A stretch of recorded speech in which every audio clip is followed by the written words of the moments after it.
दोस्तों, गीता अध्याय 4 श्लोक संख्या 11 से आगे भगवान अर्जुन से कह रहे हैं, ये ज्ञान कर्म योग है। भगवान अर्जुन से कह रहे हैं, हे अर्जुन, जो भक्त मुझे जिस प्रकार से भजते हैं, जिस प्रकार मेरी पूजा अर्चना करते हैं, जैसी श्रद्धा रखते हैं, मैं भी उनको उसी प्रकार भजता हूँ, वैसी ही श्रद्धा रखता हूँ और उसे वैसा ही फल देता हूँ, क्योंकि सभी मनुष्य सब प्रकार से मेरे ही मार्ग का अनुसरण करते हैं। भगवान आगे कहते हैं, इस मनुष्य लोक में कर्मों के फल को चाहने वाले लोग देवताओं का पूजन किया करते हैं, क्योंकि उनको कर्मों से उत्पन्न होने वाली सिद्धि शीघ्र मिल जाती है।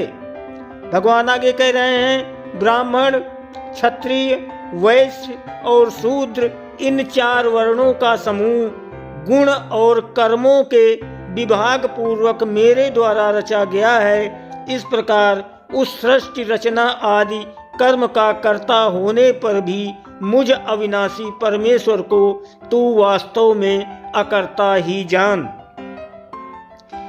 कर्मों के फल में मेरी स्पृहा नहीं है, इसलिए मुझे कर्म लिप्त नहीं करते। इस प्रकार जो मुझे तत्व से जान लेता है, हे अर्जुन, वो भी कर्मों से नहीं बंधता।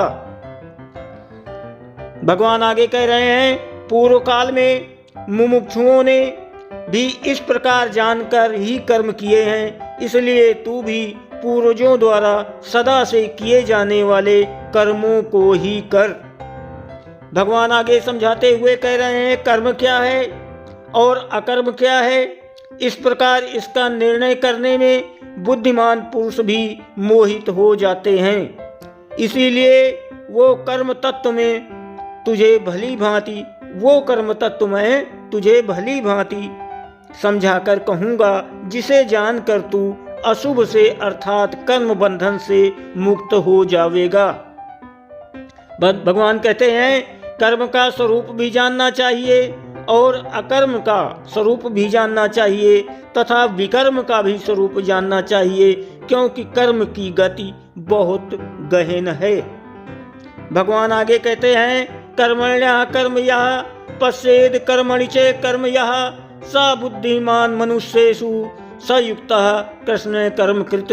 जो मनुष्य कर्म में अकर्म देखता है और जो अकर्म में कर्म देखता है, वो मनुष्यों में बुद्धिमान है और वो योगी समस्त कर्मों को करने वाला है।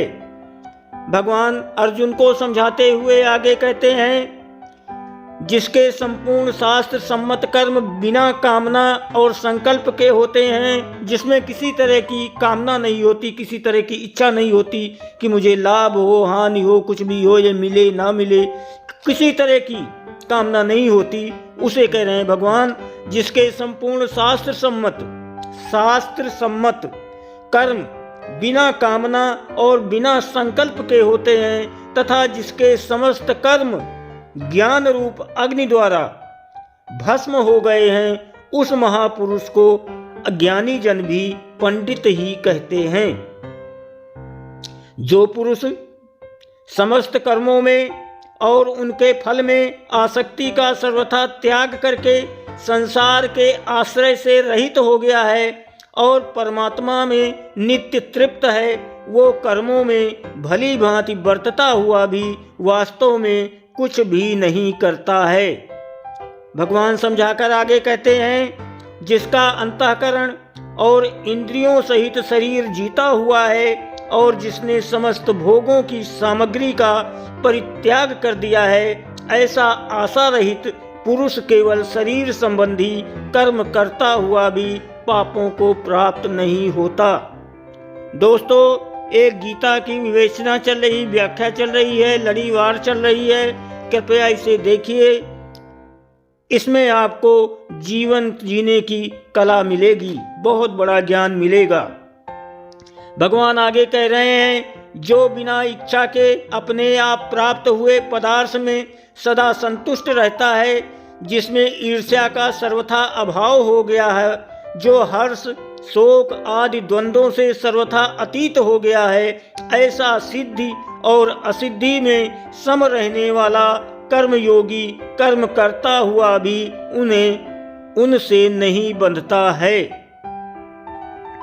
जिसकी आसक्ति सर्वथा नष्ट हो गई है, जो देहाभिमान और ममता से रहित हो गया है, जिसका चित्त निरंतर परमात्मा के ज्ञान में स्थित रहता है, ऐसा केवल यज्ञ संपादन के लिए कर्म करने वाले मनुष्य के संपूर्ण कर्म भली भांति विलीन हो जाते हैं। दोस्तों, आप लोग वीडियो को लाइक सब्सक्राइब नहीं करते, कृपया आप लाइक सब्सक्राइब करा करें।